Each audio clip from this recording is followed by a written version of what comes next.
All right, good morning, everybody. I think I'm just going to let us all flood in. I can see the numbers creeping up. It's great to see people joining. We've got our panelists on view today, so you can see us all.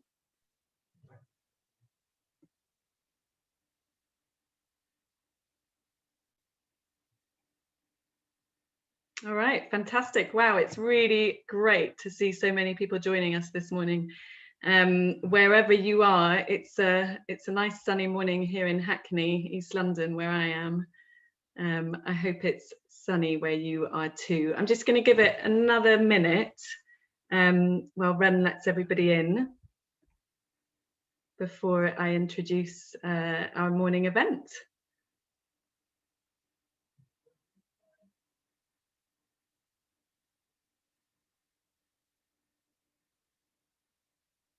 All right, fab. Good morning. Welcome to Spring into Action, a networking event hosted by Capital Growth and Good to Grow at Sustain. My name is Fee McAllister, and I coordinate London's Capital Growth Network. And like I said a second ago, coming to you from quite a sunny Hackney, East London. We've got an awesome lineup for you all today, but I need to do a little bit of Zoom housekeeping first. Before we kick off. After almost a year of this, I'm sure we all know what we're doing by now, but just to let you know, this is a Zoom webinar where we only have myself and the panelists visible to you. We really encourage you to use the chat box and the Q&A box for questions as well. My colleague Ren just reminded me that when you're using the chat box, please click on all panelists and attendees so that you're not just talking to the panelists. So please chatter away and make the most of it. It's a networking event after all. Share contact info, project info, anything about your growing spaces. This is a really great opportunity to connect with each other and people who might be doing similar things in your area or elsewhere. And if we can just take a minute now, if you can humour me for a minute while we test the chat function, I thought we could, and also confirm to me that I'm not just talking into the screen on my own and that we are all here together this morning. I'm going to ask you to use the chat function now and share a couple of things. I can see some of you are joining in already. Could you tell us, one, where you're listening from today or the name of your growing space? And two, can you tell us a seed you've sowed or something that you're really looking forward to growing this year? So while you're all chiming in the chat, I will also remind you that this webinar is being recorded. We'll post a link on our website later this week, and we'll make sure we email everyone who's registered. So that's enough of the tech stuff. So I'm just going to spend a couple of minutes telling you a little bit about Sustain, our food growing networks, and why we're here today. For anyone who's unfamiliar, Sustain is a UK-based charity working on food and farming issues. In very broad terms, this includes advocating for food and agriculture policies and practices that enhance the health and welfare of people and animals, improve and working and living environment, promote equity and enrich society and culture. We're an alliance organisation. We represent around 100 members. We're relatively small, but our work covers a really wide remit, and of course includes our London Food Growing Network Capital Growth that I work on, and Good to Grow, our national network, which I imagine many of you are members of. If you're not, I'm sure my colleagues will put a link in the chat soon, so you can sign up for free and take advantage of all the benefits. And speaking of my colleagues, let me mention the fab team that are joining us here today. Janelle and Carolyn are involved with our London network. Carolyn's actually based at our two flagship food growing sites in London. Ren and Sophia coordinate our national network, and a really big thank you to Ren and Janelle, who've behind all the fabulous resources for Good to Grow, which we'll come to a bit later in the event. And it's also week 2 for Amy, who's our eco talent intern, and she'll be really getting stuck into Good to Grow 2021, which is exciting. So welcome, Amy. And Sarah, program director at Sustain. Thank you, Sarah, for helping us today. You'll be stimulating some really interesting discussion and facilitating questions from all of you folk joining us today to our guest speakers. So I was thinking this morning, in a non-COVID world, we'd be all here together with cups of tea and you know, at one of our busy buzzing events. But there are some silver linings to being online. One is that we can fit loads more people in a virtual room than we can in a real room. And the other is that we can really take advantage of being online and bringing people together from different parts of the country. And I think just the variety of speakers is kind of testimony to that, because we're not all based in the same place. So it's not all bad. And we're bringing you some really inspiring speakers today to you to hear about their growing spaces and their work, or to explore some key themes that we really hope will be useful and resonate for all of you as we kick off the new growing season. And today registration's open for Good to Grow 2021. So we're also inviting you to help us launch this weekend of action, which is going to be between 23rd and 26th of April. And this year, more than ever, we really want this to be a celebration of community group growing spaces and achievements. There's no denying that the last year has been so challenging. It's also been challenging for community food growing spaces and growers and projects.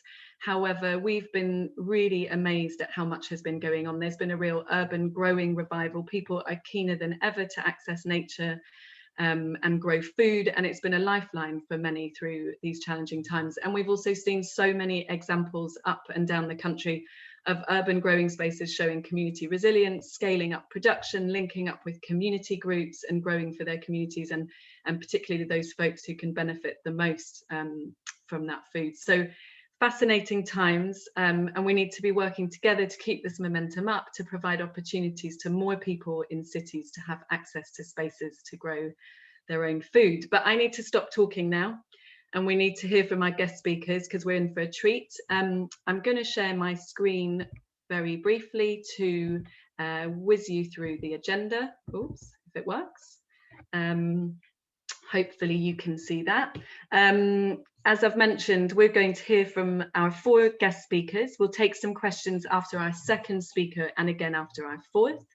Then Ren's going to introduce us to Good to Grow 2021, everything we need to know, how to register, how to take part in this exciting weekend of action, all the support that's available to you. And just to mention that we had a lot of people sign up for today, which is amazing, but it did prompt us to change the format of the event slightly. We're going to allow more time for questions in the main event, but then we're going to invite you all, those who can, to join us in a separate Zoom room for a chance to network and mingle. Janelle will let us know about the Zoom link if she hasn't already. So stay with us here until 11:20, and then we hope that many of you will be able to join us in the networking room until 11:45.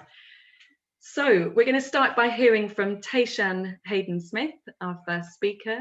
Tayshan was born and raised in North Kensington, brought love and life to his community surrounding Grenfell Tower, initiating the Grenfell Garden of Peace, among other several green spaces in the area, adopting the name the Grenfell Guerrilla Gardener at the time.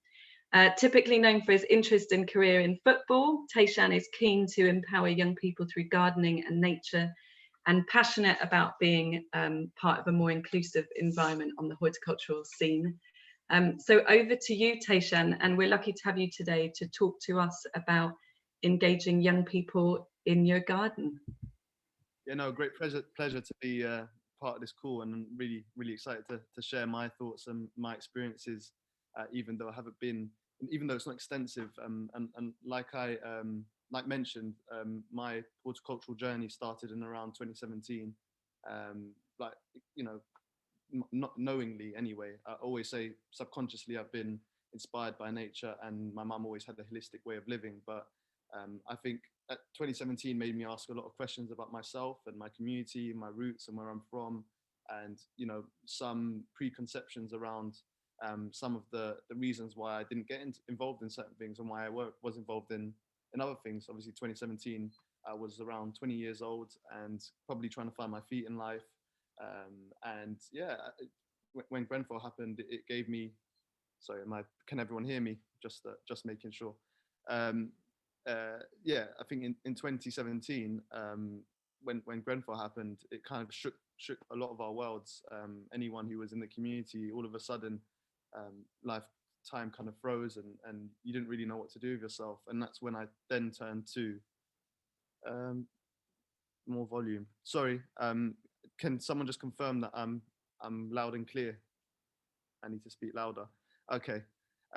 Yeah, so I think I turned to horticulture, gardening, as a means of therapy in the local community. And at the time, I didn't even know what horticulture meant. I didn't know what guerrilla gardening meant. And actually, it's funny because when someone called me a guerrilla gardener, I thought they were being racist. I thought they were literally calling me a gorilla in a garden, and I was thinking, what do you mean? But yeah, soon found out what that meant, and yeah, I think since then I've just been really passionate about sharing my experiences and sharing my how gardening has made me feel. So in 2017, just to take you through what happened after the Grenfell Tower fire, a lot of community took to the streets to creatively express themselves. So one of the things that they did was at a place called Maxilla.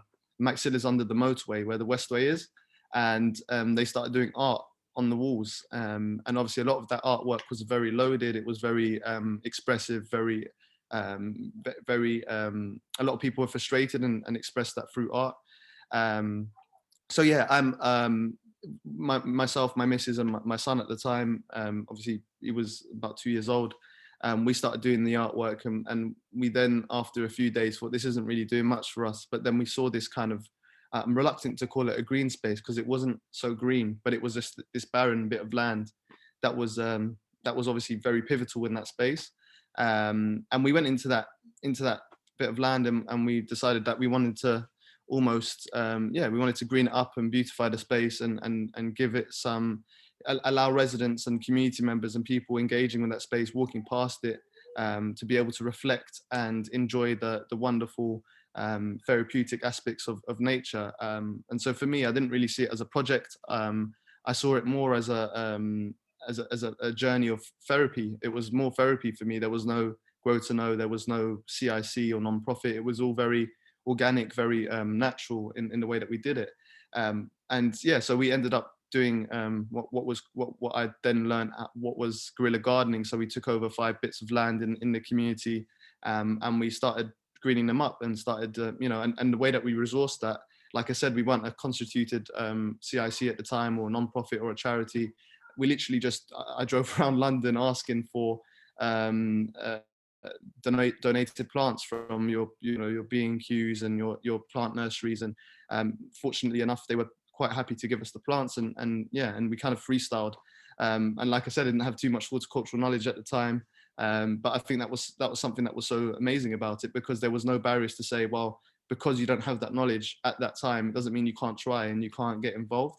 And as someone who, I'm still holding on to that young person status for a little while longer. I'm 24 now. But I've obviously got, younger siblings, and I've got 2 young children. And I think it's so important to bring horticulture into the hands of young people if we want to change the way that we live and change our communities, change the environment. I just think it's the catalyst and the solution for many different issues, the many issues that we face as a society. And I think one way that we need to perceive gardening, and the way that we need to change the way that we perceive gardening, is that the horticultural industry shouldn't be, it needs to be more fluid and more accepting of a wider range of people. I think at the moment, if you're a young person, you almost have to adapt and compromise yourself to get involved in horticulture because of the perceptions and the structures of horticulture at the moment.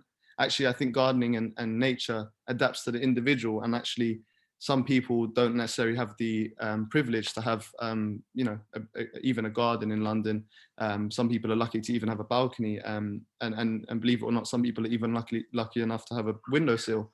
And so I think we need to really explore the ways that we can engage with the varied community members from different socioeconomic backgrounds, from different communities, different places.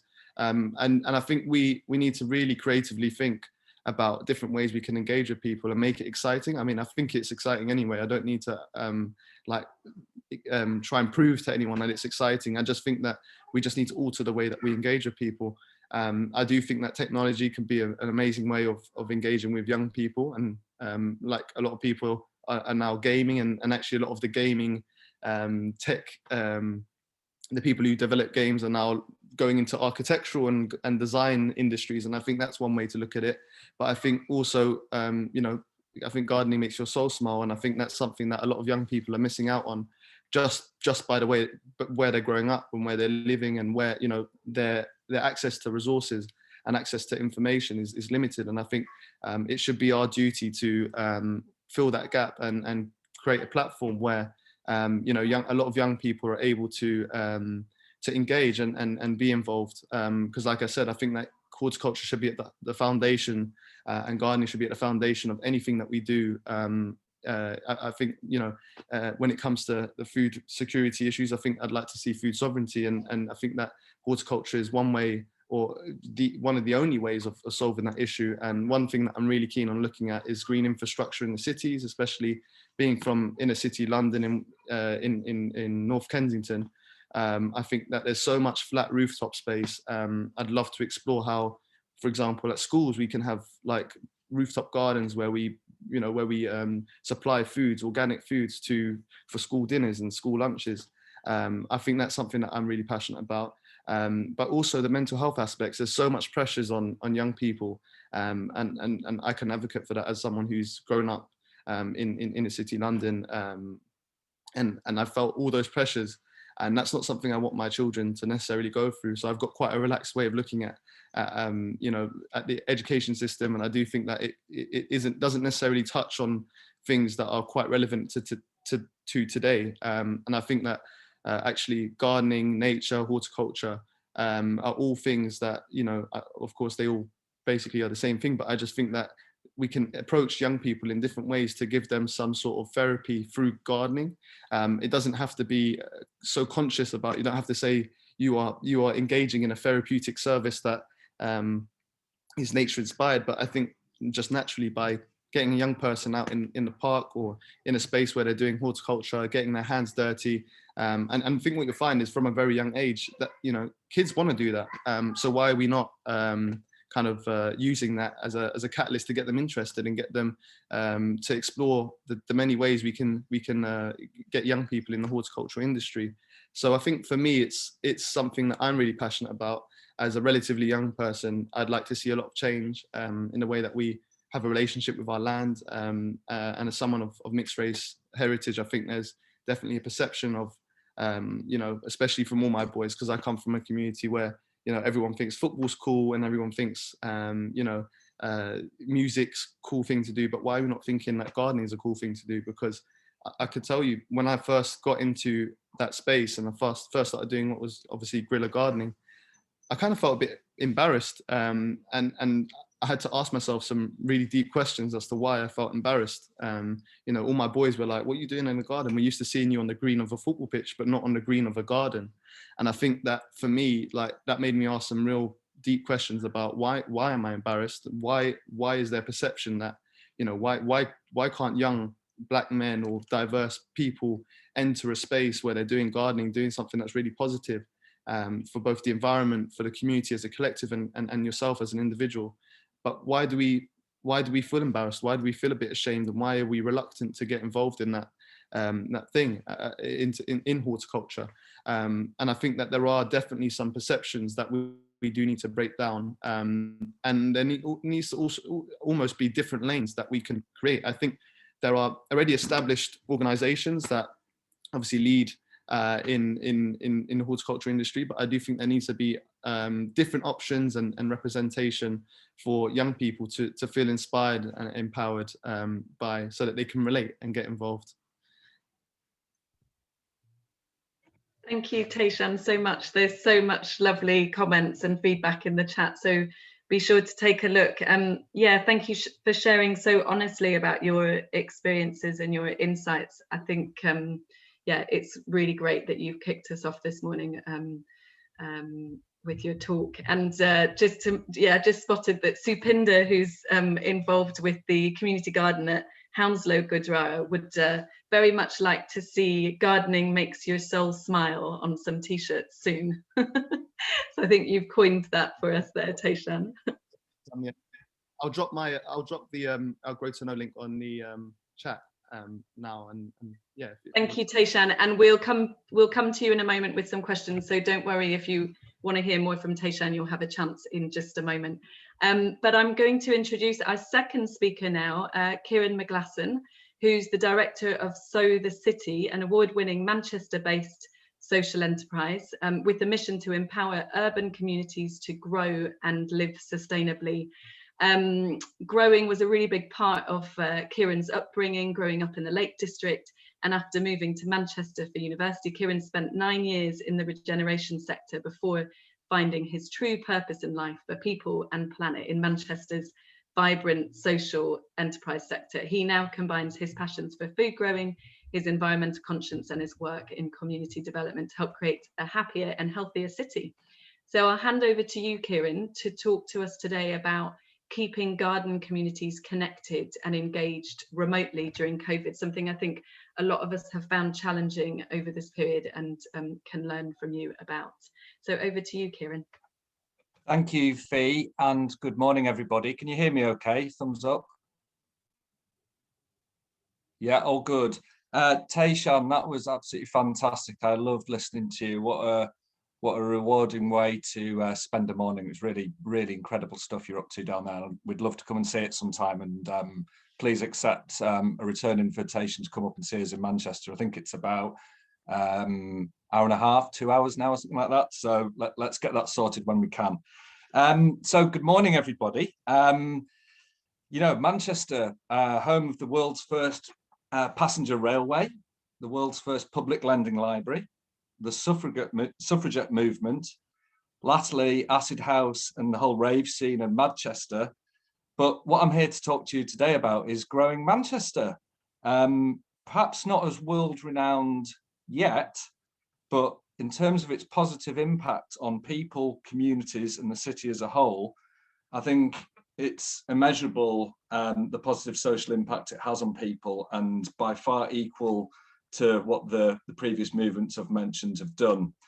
So a little bit about us very, very quickly. And Tayshan, you might appreciate the football pitch is there as well, and maybe there's a metaphor in this. But so the city, and we empower urban communities to grow and live sustainably. We've worked with Sustain previously, and there's a case study on the Growing Health website that I'd encourage you to have a look at called Green Minds. That was about 2 or 3 years ago. And the 6 football pitches, why are they there? Well, since our birth, if you like, we have kept a log as part of our social impact, and the amount of food growing space we have created or brought back into use totals around about 6,000 square meters, which is around about 6 football pitches. So that's something we're really proud in this grey and northern industrial town, if you like, to be able to bring greenery and whatnot to the communities here in that time. Growing Manchester then is a project that we manage. So it's a partnership of the City Council here and the local NHS. So we've been leading it for around 10 years now on their behalf. And it's got 4 key aims. And the first one is all about making sure that supporting groups to be sustainable, so that, you know, all this like really positive stuff that people want to do, actually we can help them grow and help them be sustainable in the future. It's all about opening access to sustainable food for local people. It's critically about health and well-being for people. That's really important, and where obviously the NHS comes in. And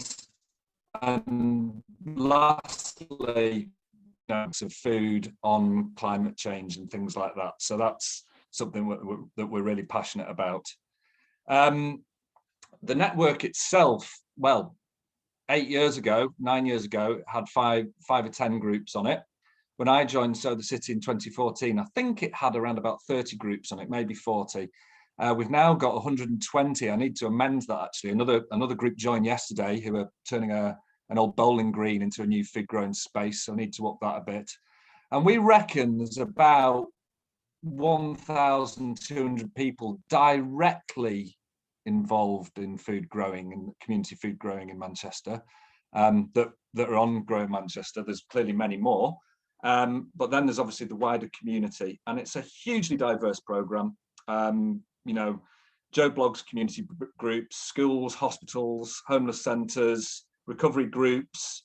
We have the Bangladeshi Women's Association who joined in the last year or two. It's a hugely diverse programme, and therein lies the joys of having such an active network and doing such rewarding things. Just a quick picture there. That's of the Bangladeshi women that I mentioned with some of their produce. This is possibly the most uninspiring picture in the world, but not the most offensive. But this is of a homeless centre that joined about 2 years ago, and this is the state of their land when they joined. And 3 months later, there you go. Look what we managed to do, having raised them some funding, working with volunteers, teaching the guys about permaculture principles, and we just got to, you know, guerrilla gardening ourselves there with these guys and really sharing all the wider benefits of nature. So what I want to talk to you today about, so hopefully that's a little bit about us, but it's been about obviously how we've supported the network and adapted through the pandemic. And it was clear straight away when everything this time last year was really gathering pace that the role of, it was clear straight away that, you know, issues were happening around food security, food poverty. People were instantly housebound, people were instantly finding themselves homeschooling, myself included. And then clearly as the pandemic emerged, we learned about things like obesity and the risk factor that poses to people, and of course the benefits of being outdoors for mental health and well-being. We very quickly, just before I had to down tools quite literally and start looking after my children at home, we developed an action plan very quickly, identified groups where people were at risk. And then I suppose it's the beauty of the size of the network, because there's so many groups, we were able to initially draw up some like emergency actions to support people and desk-based things that we could do to support, of which there's, you know, be it writing funding applications, doing site plans, that kind of thing. I have to pay testament to my colleagues, John and Emily here, because obviously Sow the City, we went down from 4 members of staff to 2 overnight. I had to, for the first part of the pandemic, leave and look after my children. So John and Emily were left with double the work, treble the work, and obviously managed to get us through and support the groups as I'm about to show you now. So as many people did, we developed lots of weekly webinars, and I know that's probably an obvious thing. We made them in a way that they were useful to people during the pandemic, you know, so dealing with topics around food poverty, around green well-being, that sort of thing. There was suddenly this, obviously the Dunkirk spirit and everything, and we were able to rally and support groups to donate the food they were growing and to start linking to food banks and emergency food provision. And yeah, I'll move on to the next one here. So webinars, and they are now, I'm sure many groups have done this, but they were like we're doing right now, they're a really good way to reach many people, many more than we've previously been able to engage. Not that they're ever going to replace face-to-face, but I think they will certainly work alongside it now. And we supported the Community Harvest Network. So this was really about emergency food provision, and there was a number of our core groups who really, you know, took the bull by the horns and helped get their food to people in need. A case study here on the Lally Centre. This is in North Manchester, one of the most health deprived wards in the country. As if we'd had just about 2 weeks before everything took off, we organised a mass volunteer day to help bring this allotment back into use. It had fallen out of use, and that was just fantastic in terms of growing loads of stuff that went directly to a food bank. And there's a quick quote on there from that group. Other groups in the network, well, they were doing it themselves. We're certainly not taking credit for this. We'd like to think we've helped them in the past to get to where they are to a degree, but suddenly we had groups opening up markets in safe outdoor settings, fueling the community harvest, that sort of thing, giving out seeds to local communities. So a real sort of like response there. You won't be able to read all these on here, don't read them at all, but it's just to make the point about community development, this, you know, and let's expand that to be assets-based community development. But as I mentioned before, there was loads of stuff initially we could, I know our trade is all about being outside, and believe me, we got outside as quickly as possible, but there's lots of things initially we could start to focus our energies on to help groups. And that's been quite interesting because obviously some groups have fallen by the wayside for whatever reason, and the restrictions and maybe the risk factors of the people involved. But then many other groups we've witnessed have really used this period to strengthen and become a really even better community assets. And we were able to support them with that. So Ryder Brow Community Allotment in Gorton, famous for Shameless from the TV show. So we use this time, there we go, it's 30 years derelict site, allotment sites. Look at that, you know, is this really an asset you want to send people to? So we use the time to help draw up site plans to connect them with local council contractors around social, hello Fee, all right, yeah, social impact. We use the time to get volunteers in to get funding for a polytunnel. We connected them with Greater Manchester Youth Network, and they were able, as a vulnerable support group, to start doing weekly sessions. The beauty of that has been that the youth network now are helping the group with things like social media and have developed a real strong relationship there. So there we go. Look at that plot before the pandemic and then 6 months later. I will whiz through these. Just the final couple of things to say is that, you know, we've seen a surge in volunteer interest, and they've been absolutely, you know, connecting people with groups, and have been absolutely, you know, people were furloughed, people were, you know, bored, but also needing to get outside. And so I think that human resource of when the restrictions have been safe to do so, and we've had to work closely with the council on that and things like volunteering, has been connecting more and more people to these groups to get things done. It seemed very obvious, but we have very long allotment waiting lists in Manchester, as I'm sure you might have in other cities. So just a simple thing like connecting the formal allotment system with community gardens, so that, you know, many people could instantly look to a community garden instead of get their own allotment, which might be 10 years down the line. So what next for us in the network? We're absolutely, you know, we know about mental health tsunami that's going to be coming our way. We know about unemployment, and particularly with young people. And we know about the benefits food growing projects can do in terms of getting people outside, tackling obesity. And we see this network, now that we've helped create these assets, as absolutely integral to the city's green recovery. And, you know, most importantly, beyond COVID, hopefully, things like climate change. And I'll just leave you on the final thought that, isn't it funny, and I hope I'm right in quoting this, but there's strong belief that the whole pandemic came from the food system, and it came from things like flying and mass transport, which moved it around the world. So isn't it even more integral that something like community food growing, in the way it brilliantly does, can help tackle climate change and improve the food system? Okay, thank you. Thank you, Kieron. And yeah, thank you for ending on that really thought-provoking note. Amazing to see those before and after pictures as well. Thank you for that. I think there's people in the chat asking for slides, so we'll make sure we can send those around. I'm going to bring Sarah in now, and I'd like to invite Tayshan to come back.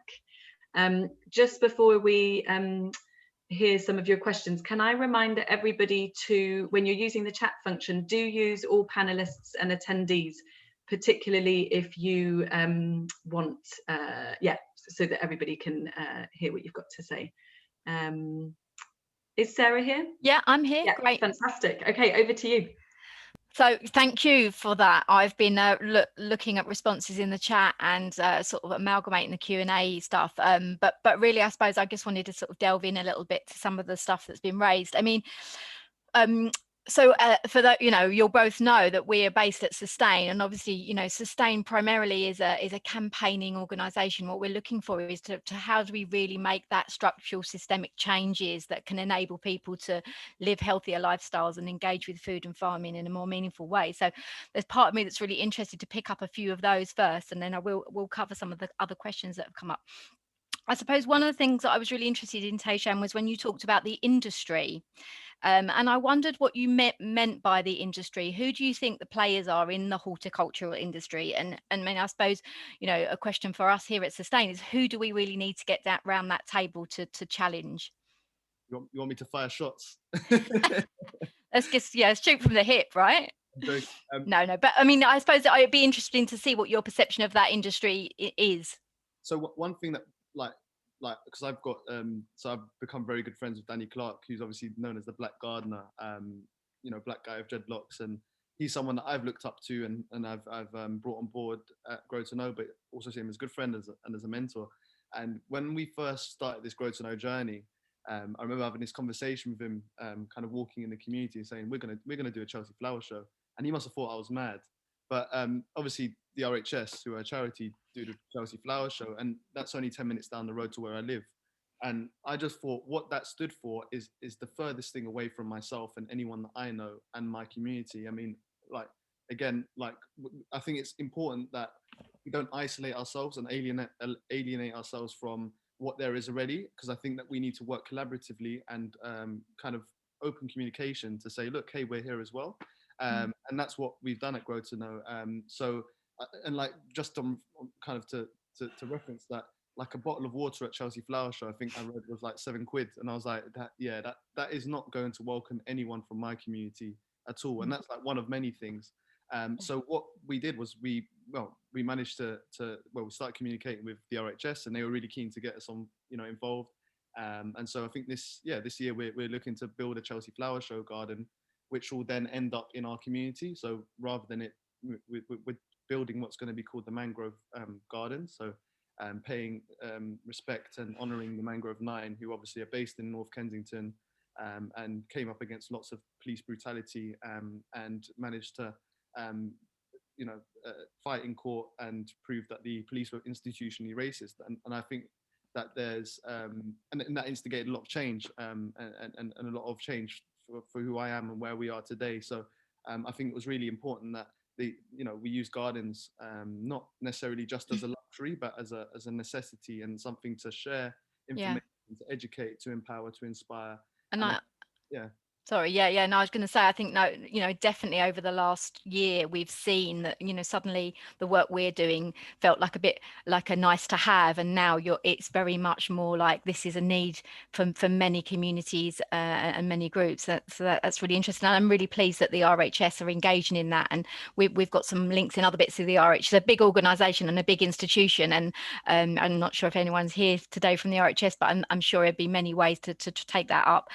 So that's really good that they're having that. I suppose one of the things that also leads me, another question I have, I think you might have even been involved in our webinar that we had last year, where we had some colleagues from over the pond, so from New York and from Toronto, and it felt that that community food growing was much more politicized over in New York and in Toronto, and there was a much more of a bigger political agenda behind the community gardening movement there, and we've sort of reflected on that. I just wondered if what your reflections are on that idea of sort of politicizing it. Is that something that's helpful to do in terms of engaging younger people, or do you think that that's relevant for the context in the States, but not necessarily so relevant here?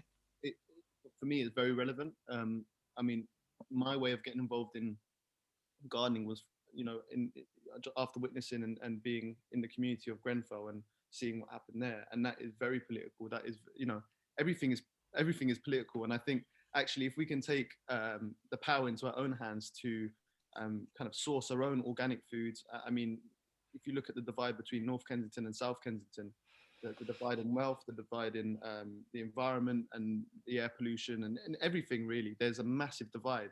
And I think that if people from low socioeconomic backgrounds can take the power into their own hands, be able to source their own food, their own organic food, and rely less on what I would call the system, I think that can only be a good thing. And so actually, yeah, we should take inspiration.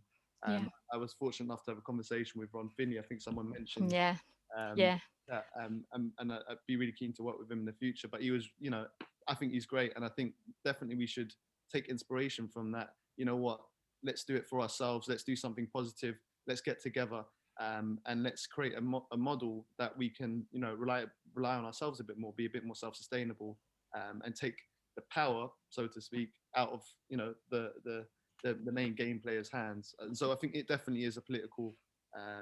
There is a political aspect to it, but I think in engaging with young people, you don't necessarily throw that in their face. I think naturally, when you introduce them into horticulture and gardening, that's just a byproduct of what you're doing anyway. So it doesn't have to be rammed down someone's throat. It can be there anyway. That's really interesting. There was some questions particularly about sort of what sort of partners you might suggest working with in terms of engaging young people. So people were asking if you have, and if you suggest working with sort of football clubs and people like that. So a lot of the football clubs have outreach programs and work with the community. Is that a route you've gone down? Is that something you think is good for engaging young people, or? Yeah, that is definitely on the agenda. Like as someone who's played professional football before, and someone who now plays semi-professional football, and kind of traveled around the world a bit, I think it's definitely on my agenda to engage with football clubs. And I think one thing I can say about my experience and my thoughts on it is that the reason why I did love football when I was young is because I could take inspiration from people that looked like me and people that were from places like me playing professional football. I think if we can make that link, and I always make that link of, I grew up playing in football in parks, and I'd kick a ball into a bush and I'd have to wade through that bush, or in a tree, I'd have to climb up the tree and get the ball. We used trees as goalposts. And actually, subconsciously, you don't realize how, there is a massive link between horticulture and football. And you rely on horticulture to play football, and the groundsmen get paid a lot of money to sustain and look after the football pitches that are in the Premier League. So I think, for me, I love Forest Green Rovers. Is it Forest Green Rovers? Yeah, their model where they've got organic football pitches and the vegan. Did someone just mention? Yeah, Kieran just put that, I think. So I've got a few mates that play there actually. So I definitely would be keen to engage with them and do something where we use football as a catalyst to get people involved in gardening. Because again, that's nutrition, that's athletes. When you think about athletes, you think about nutrition, you think about mental health, you think about physical health, and gardening and horticulture really fit in well with that model. Sounds like a really exciting partnership that could be developed. So we'll look forward to watching that space. I suppose a question for both of you is just really about the role of technology. You sort of both mentioned it briefly, but I just wondered if there's any sort of suggestions of particular technology that you're going down the road of, or what sort of social media platforms or whatever, and also how you avoid that digital divide element of that as well. So the people that maybe don't have access to the same technology.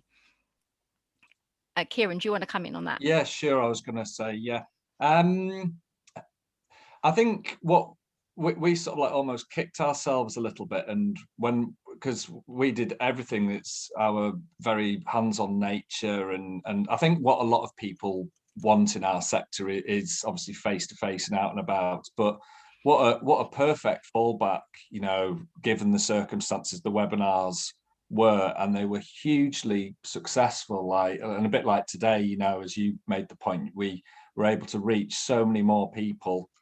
And I think in the future then definitely we will do a blend of it, which probably increases seasonality of community growing as well, rather than it just being in that, certainly up north, it's Grow Up North, that sort of April to October window. We'll be able to do stuff longer when people are perhaps scared to go out as much because of the weather. We've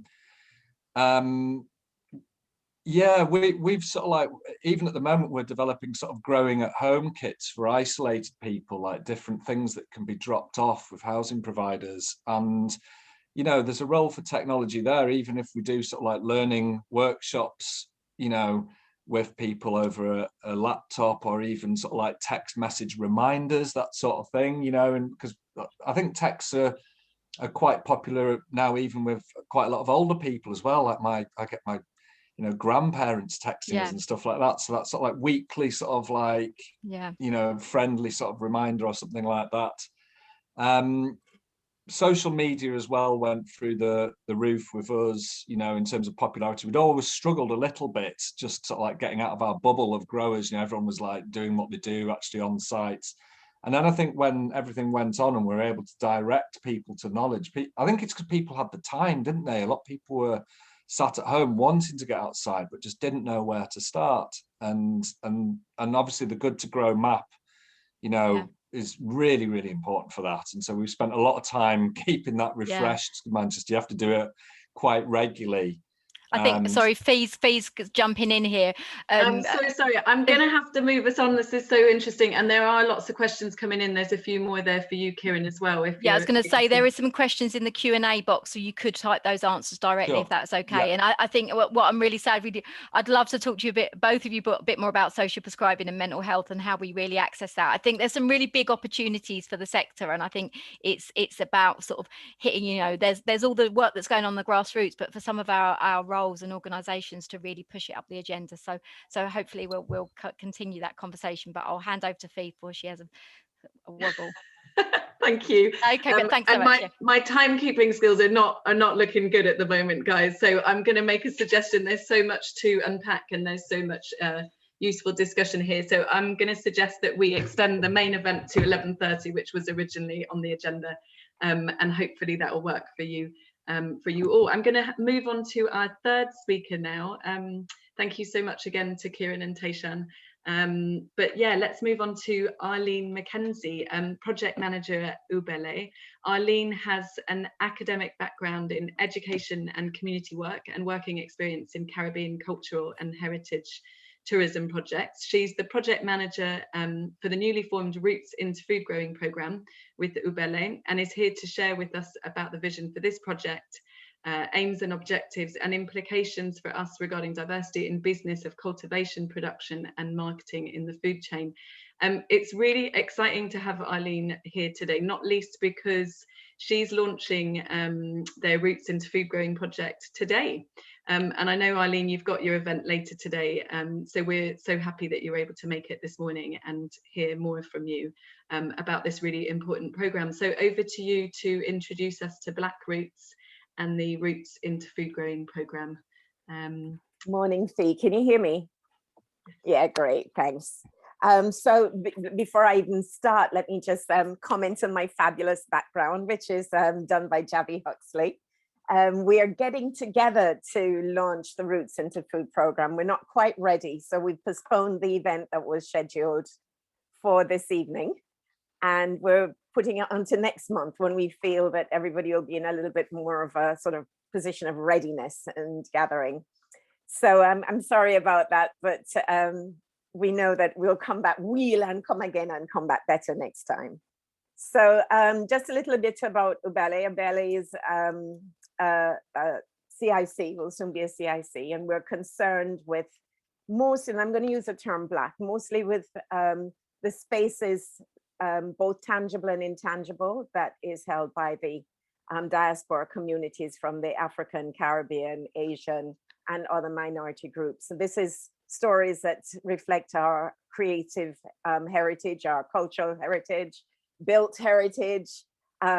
So in our concern and looking around for what's happening, what's really going on with where we can gather, manifest our history, it became very, very clear that there was nowhere that in the growing and food production line that you couldn't find our communities. So in sort of deconstructing this a little bit, Ubele's office is now based up at Wolves Lane, which is in Haringey, which is actually a horticultural center. So when this opportunity came up to be located there, one of the things that was very clear is that there were no Black growers, and certainly nobody growing in the business of food business, of enterprise. So we know that there are a lot of Caribbean people, African people, Asian people who are growing for food, for their allotments. If you go to the allotments, you'll see usually a lot of elderly Caribbean people. And I'll explain a little bit about this because this relates to some of what Tayshan mentioned. You know, this is very, very, Sustain has put together a really interesting workshop with lots of different issues just sort of coming as the morning goes on. So in the creation of the Ubele office at the Horticultural Center, we recognize that, look, this is a space that we could actually support, encourage, and strengthen people who are growing, people of color, people who were growing with a different perspective, meaning that they're creating crops that are not really the standard. They're also growing, and how do we sustain that growing to make sure that it's not just a one-off, it's not just a me and my family, but maybe for a community growing. And this was the source of Black Rootz. So Black Rootz is actually a collective of growers based at Wolves Lane, individual growers who have been very, very active in their community, doing community education, going into schools and youth centers, working with the elderly, doing a lot of different programs. And they came together with the support from Ubele to build their capacity as an enterprise. So they're at the moment being incubated into a business enterprise that will be able to be self-sustaining, we hope, and also generate volunteers and so on. In that process, Ubele has supported, along with Lion, so Land in Our Name, organically, Ubele have come together to support Black Rootz and to form a sort of a wider collective to look at how this could be a model, this could be a template across London. So these four organizations make up the sort of the collective. And we recognize that in trying to identify who the people were that were growing, people who are not on the visible landscape, we would have to do some research. So Lion is the people who have been doing the research, and it's in the process at the moment, trying to identify who are the growers, particularly across London, London being a template as well of an urban area. And using Black Rootz as our sort of in the roots into what's happening, the grassroots, organically for training and for facilitating the growing space. We're now beginning to look at this new program called Roots into Growing, which is going to identify new growing spaces, new groups, collectives, and how to transition the communities into their own individual things. Now, why this is important is because we know that when we look at diaspora communities, I mean, the British Empire went wide and far. And in their going wide and far, they colonized and captured land, displacing the people who are in these countries and taking the land and making it illegal for the people who are in the land to own their own land.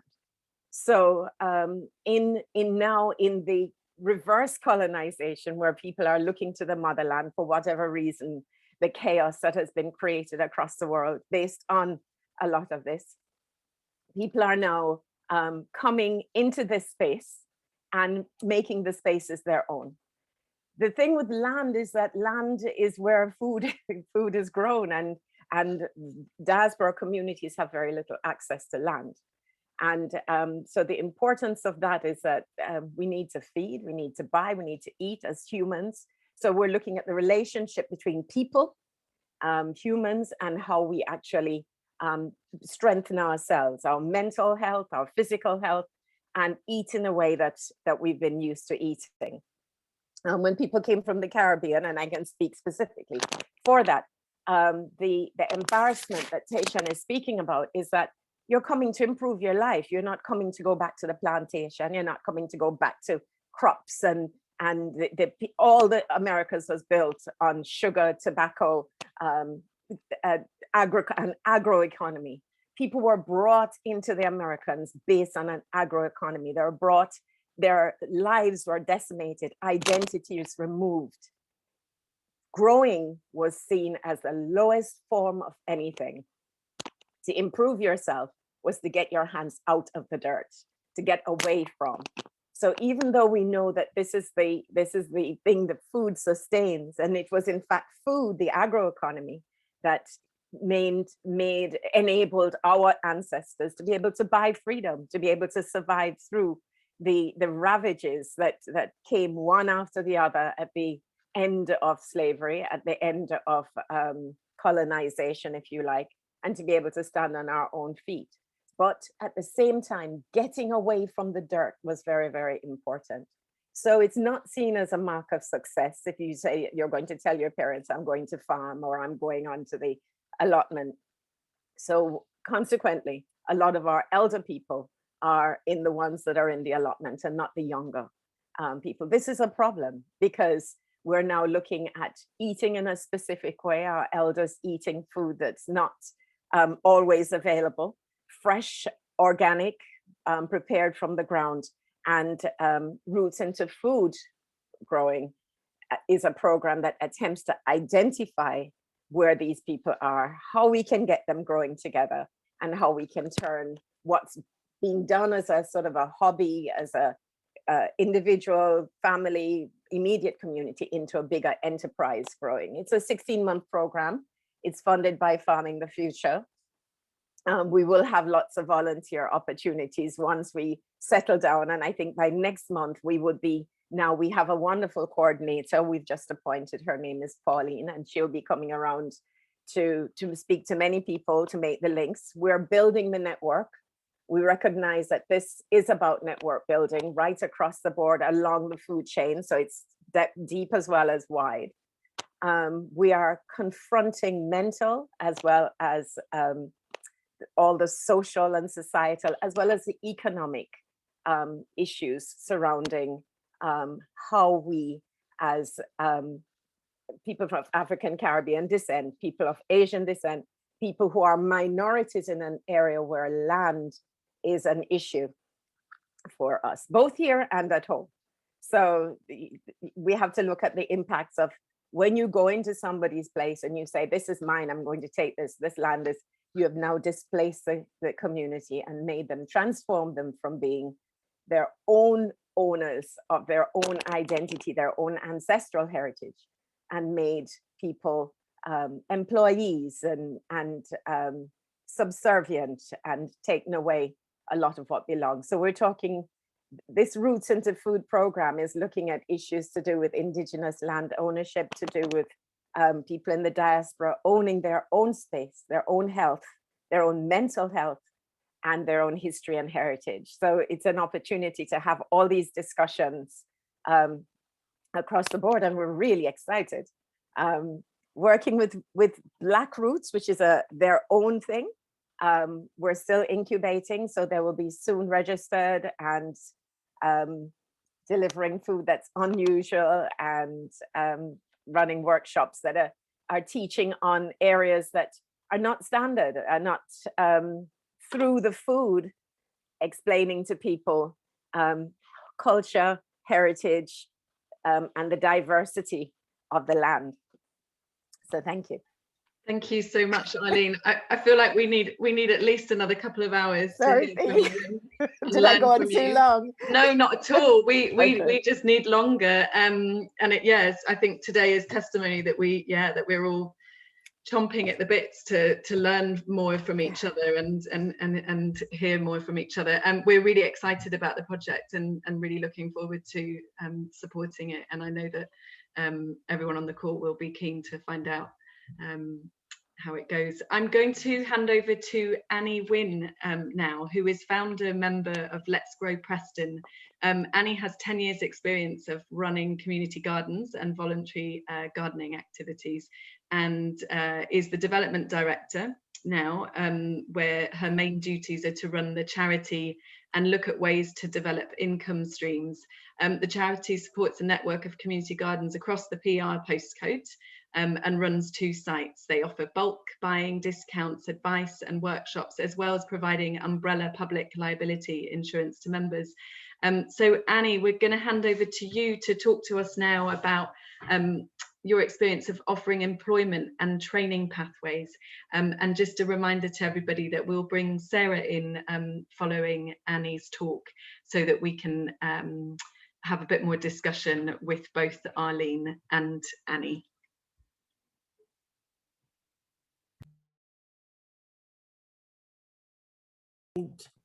Sorry, I'm so nervous. It's very exciting. It's hard work going last against such amazing people. Really inspirational. Thank you. So Let's Grow Preston was set up back in 2011. It's a community-based charity, and we have a network of different community gardens, Friends of Open Spaces, and about 800 allotmenteers. We've got 35 members in the network plus individuals, so there's about 600 people on our mailing list. As Fee said, we do bulk buying, umbrella public liability insurance. We do things like the monthly network meetings, which are now held over Google Meets or Zoom sessions. But we also support people who have identified grot spots. So somebody might ring up the local council and say, I'm fed up with people fly tipping. And the local council will suggest that they contact us. We can help people, whether it's one person, 3 people, to flower up a grot spot outside the houses or neighbourhood. We can find out who the landowner is. We can supply the plants. We can loan tills. We can go through the health and safety and the risk advices for them. We can provide them with the public liability insurance, all of which means that they don't have to become a constituted organisation themselves. They can just go out and do the work that they want to do. Our answer to COVID was that we recognised that people were going to be without food. And so what we did was we grew as much vegetables as we could in our land. We also bought some potato seeds, which is not usually what we do, because we usually get them free at the end of or mid-April, when the local potato seed seller has finished all his markets. He usually gives us all the seeds that he's not sold yet. So we bought seeds instead, planted them. We used unused allotments on various allotment sites, and then we donated those to the food hubs. We've been donating to the food hubs of Preston for the last 3 years. Usually there's 8 markets that run regularly every week over the summer holidays to answer the holiday hunger issues that we identified in Preston. By April last year, there were 33 food hubs happening every single week, and we provided them with fresh food. We also provided them, as you can see, with buckets with a vegetable growing in them. These were particularly useful for schools over the summer holidays. I think we sent out 200, we sent out 145 to one primary school, and the teacher there responded to us and said, this has been so useful. Instead of us having to ring up Johnny and make sure he's been fed this week, we can actually ring him up and ask him how his tomatoes are, and whether he's okay from that perspective. So it gave a more legitimate reason for them to be ringing instead of just a straightforward safeguarding issue. This is some of the food that we collected from the allotmenteers.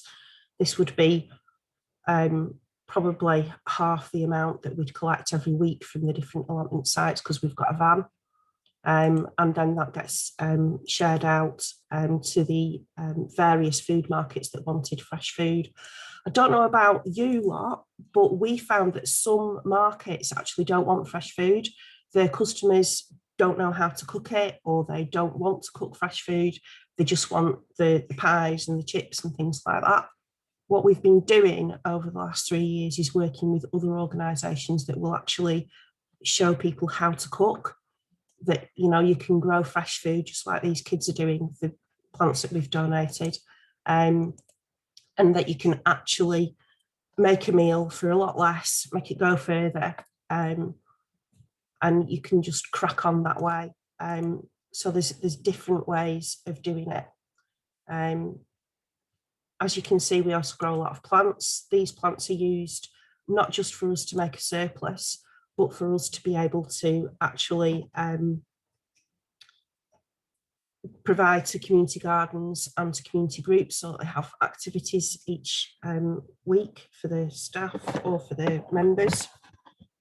So basically between April and September, 1,400 families were helped every week in Preston area, and that equated to 570,000 meals. And we're really proud that we were part of that. As a network, we support cooperation. We're not in competition with each other.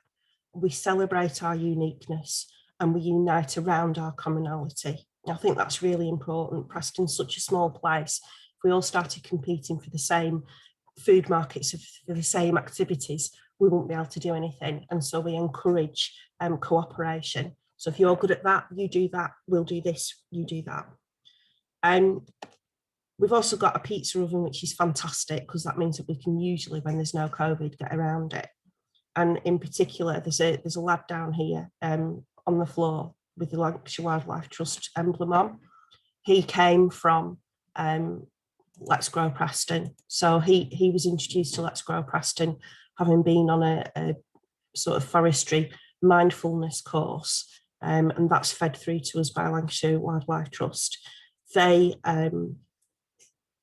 teach people a bit about esteem and confidence, and then if they want to, they can come and join us. Through horticulture, we follow social therapeutic sort of guidelines, and we promote physical and mental well-being through that. So we offer AQA training through Lancashire Wildlife Trust. So people can do modules on propagation or sowing seeds, and then they can pass that and it works towards an AQA. That's since stopped by Lancashire Wildlife Trust because they've not got the staff. So we're looking to work with a firm called Lancashire Adult Learning, who is another charity, and they'll provide short-term courses as well as a City and Guilds qualification. And we've already got 6 people signed up for that. We're just waiting for things to calm down so that we can start the course. Other things that we do is we work with Prince's Trust, the Youth Offenders Team, social prescribers, and the NCS, the Challenge. So we'll come up with projects either on our sites or on other sites to help get people experienced in horticulture. We'll train people in anything from willow weaving to composting to health and safety. So we do all those sort of things. Oh, is it my time already? Blinking Nora, that were quick. This is the other thing that I wanted to say. We're also working with a qualified teacher at the moment to with a view to becoming Ofqual registered ourselves, so that we can deliver the courses that we know that we're really good at. And we're working with local nurseries at the moment as well, to try and get people that want to go into jobs trained up so that they can go in and have an internship and actually understand what it is they're expected to do. So I think I'll leave it like that. Thank you, Annie, and for sharing all those really lovely pictures. And I loved what you said about the ethos and values in Preston, so important. I'm going to hand over to Sarah for some discussion.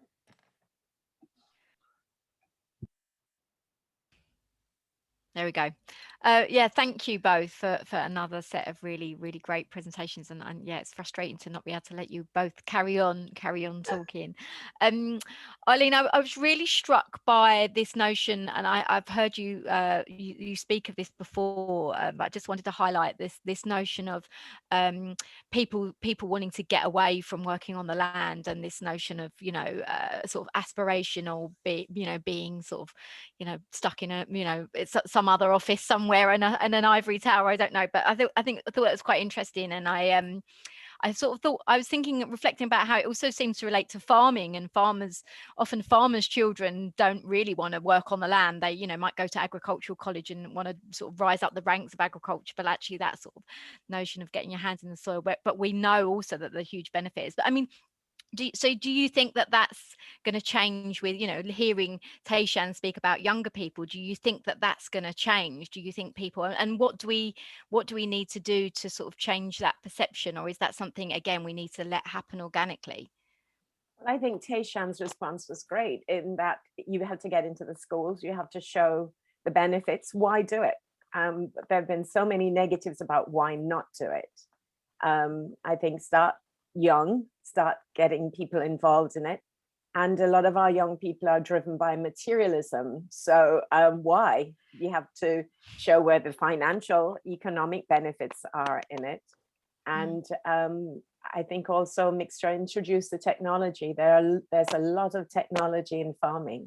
Yeah. And we somehow haven't brought that together to look at how can you, maximize, particularly in food production. Yeah. How can you make money out of it, basically? I mean, yeah, that was another thing I was going to bring up with both of you. And I mean, Kieron, you're welcome to chip in on this session as well, as you're still around. We've long looked at the agenda of trying to create jobs and skills and employment through food growing and food production. But the reality is there isn't a lot of money to be made through growing food. Gardening isn't particularly a well-paid job. So, is there an issue about sort of pushing this agenda of jobs and skills in the sector when actually we know that it's seen as, even though it's not low skilled, it's seen as low skilled and it's quite low pay? And if so, what do we need to do to challenge that? I mean, yeah, just one observation I've got on that maybe is that I'm sure you're aware, but it's often like what do you call it, the social return on investment and stuff like that. And if you if you can identify as a real stark example, if in health circles you can identify someone with stage 1 bowel cancer compared to stage 4, it can save the NHS some 100 grand in treatment fees or something like that. And I think it's similar in this. If you can get people back into work, and obviously with things like green recovery being touted about and all that sort of thing, if we know this is an engaging sector, we know people keep coming back to it week in, week out. The people I work with in recovery, they're there every week, 9 o'clock in the morning, ready to go. It's a structure to the day. It's getting them, it's a great thing to do. It's an engaging thing to do. It's a rewarding thing to do. Therein is somebody who might then be able to go and volunteer or start to get a job, and that has a value, surely. No, so I think that there is that definitely that's transition into work, and for people that have got to return to work. I mean, I wonder, Annie, Arlene, have you got any comments on sort of how do we get the sector recognised as a more highly skilled and therefore valuable industry or sector to work in? Have you got any? I think you're right. We have to add the value into it, and it has to be a very conscious move to do it. We have to make it a little glamorous. If you're talking about a lot of young people nowadays, it's all about the glamour. It's all about no, there's a word. It's not the glamour. It's all about the whole presentation of it. And if we're not out there consciously trying to change that, then it will just go by the wayside. As land is back to this thing again, with diaspora families. Many people come into the urban areas, and we come into a thing that your first move is not going to be go in the garden and make some money from growing in the garden. Your move is not. It's going to be, where can I go to have my family? What can I?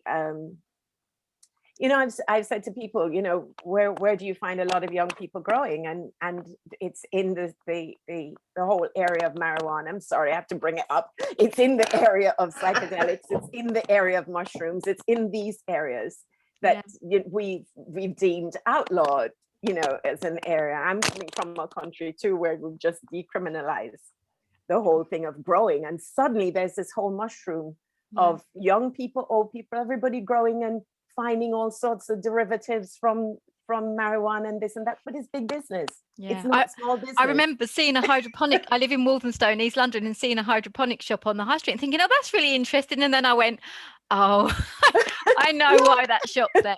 But no. The thing is that even small people, young people are getting in at the lower end.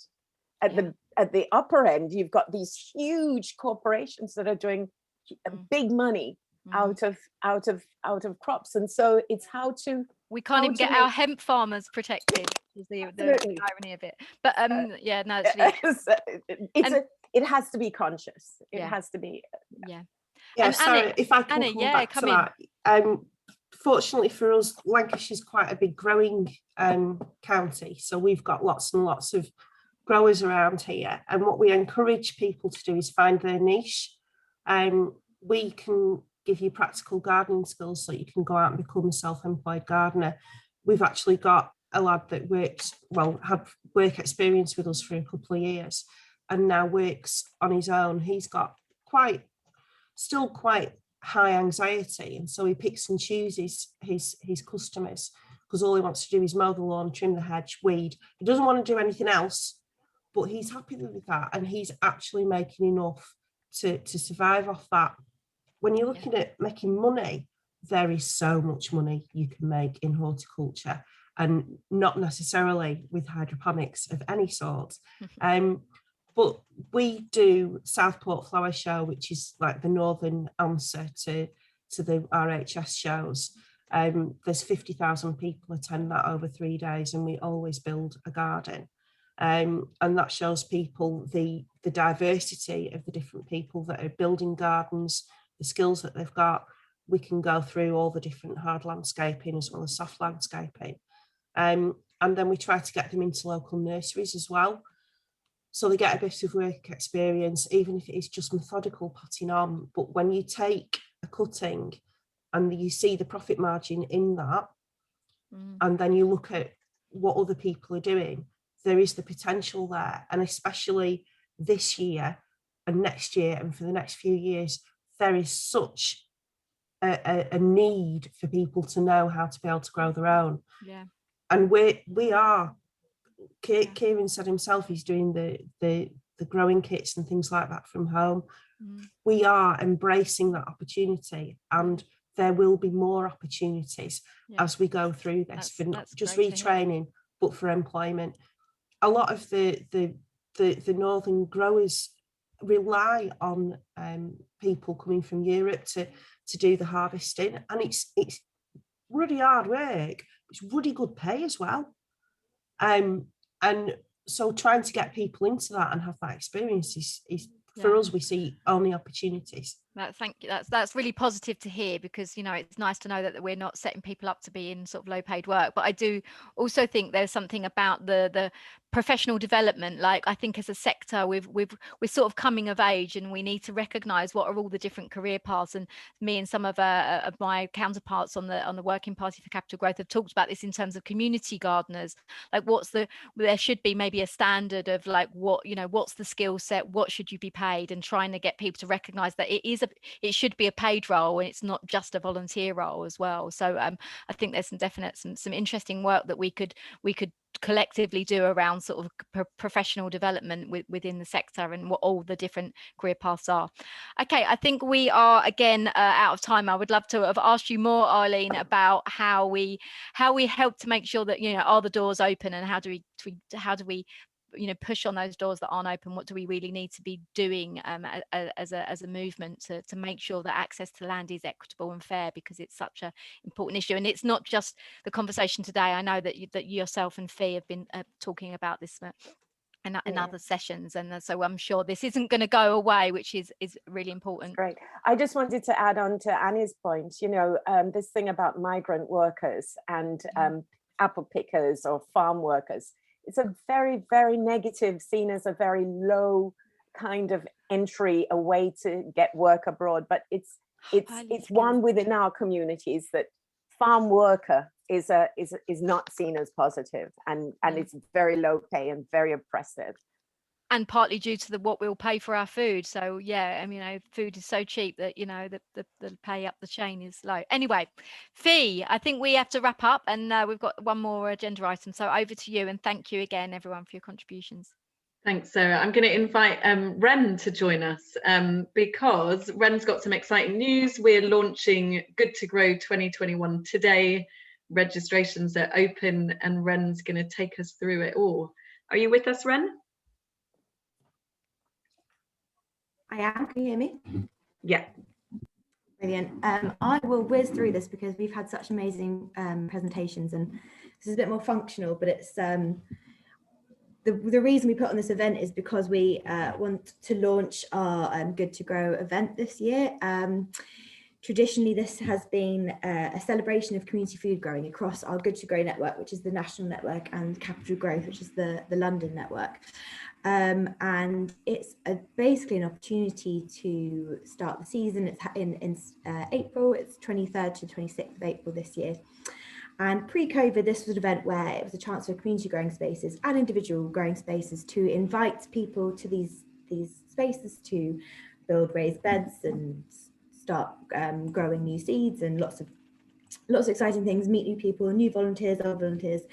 Obviously, we had a pandemic. We were living through a pandemic. We had to cancel Good to Grow last year, but we are back on track and really keen to celebrate this year, both online and offline. So for those who aren't registered on the Good to Grow dashboard, we'll just run through that quickly in a second. But this year, we really want this to be a time across the weekend for community growers, new growers, old growers, to just kind of reflect on the year and just really celebrate what community growing means, and especially how important it's been in supporting communities this year, both through providing food, but also the mental health, the physical health.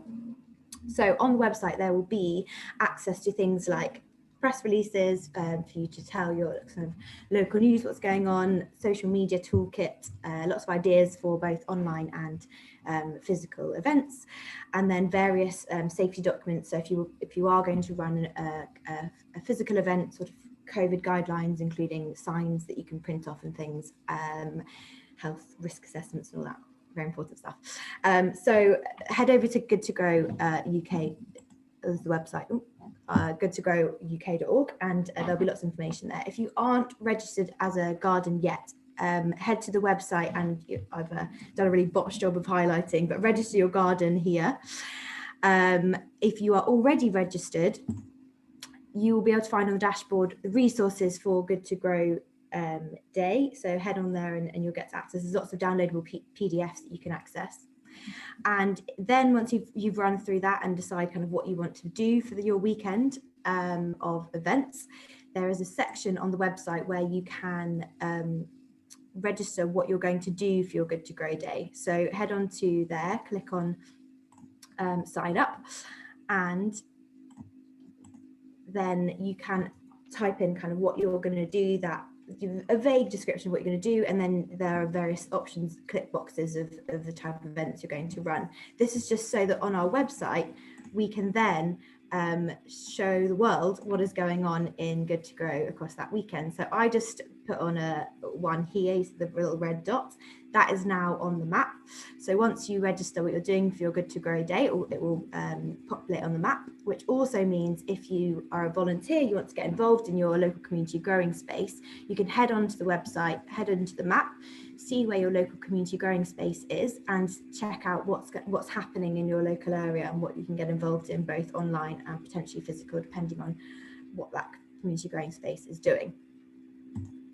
So the exciting bit, we're doing a bit of a competition this year. It's a chance to win £100 for your garden, your local community growing space, through getting involved in an online social media campaign.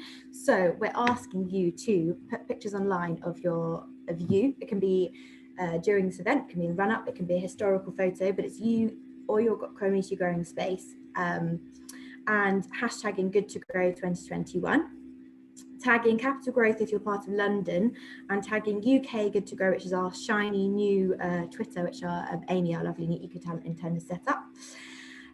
including a comment about why you love community growing, or what community growing means to you, or what you've been up to this year with your growing. And we will announce a winner at the end of the Good to Grow events on the 26th. But we'll also be sharing those posts and making a bit of, it's just really a chance for us to celebrate all you brilliant community growers out there in the next few months. So you can start today, start posting some photos, tagging Good to Grow 2021.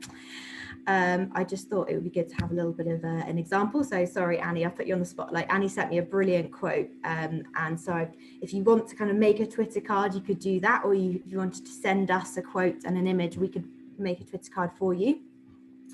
Or you could just do a botched job. Here's an embarrassing picture of me with some leeks with a corny quote. I completely love community food growing and tagging.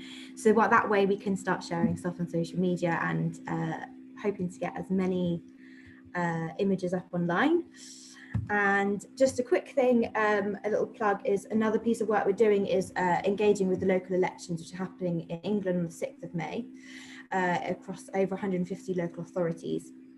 The aim here is to basically get food and food growing, community food growing, on the agenda of councillors that are staying in post or coming in. It won't be focusing on one party, it's across the parties. We don't want to influence the local election results, we just want to make sure that everyone's thinking about food. So we will be pushing an e-action, we'll be providing a toolkit and draft template letters. I think my colleague Sophia is going to drop a link in the chat, but we're running a session on Monday at 10 AM so that you can hear more about how to get involved and how to engage with your local councils. Sorry if I whistled through that, but I didn't want to take up too much time because we had all those amazing presentations. But a few calls to action: head to the website, register your garden if you haven't already. If you want to volunteer, check out where your nearest growing space is, and for everyone to sign up to our newsletter, because that's where you'll hear about all of everything we're up to and any other calls to action. I think that's me.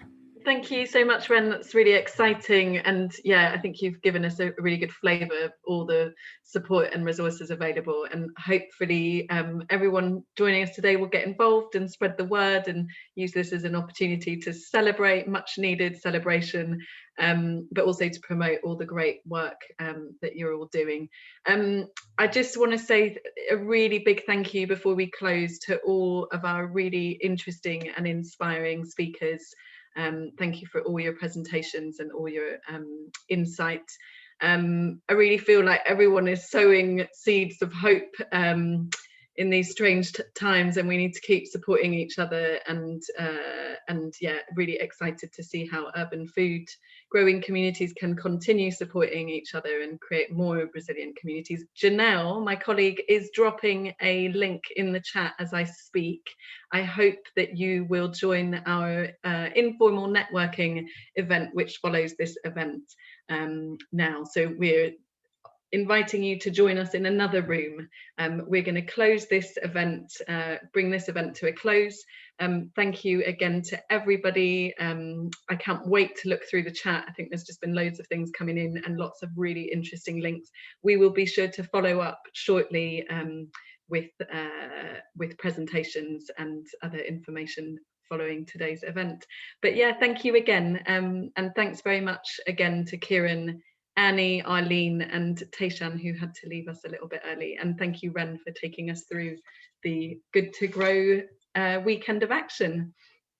Have a lovely day, everybody. And can I just say it might be worth reposting. Oh, it's come up again. I just say worth reposting the link, because in the chat it can sometimes get lost. I think Janelle said she would keep reposting till the bitter end. Hope to see some of you over there. If not, thank you. Lovely to see you all. Take care.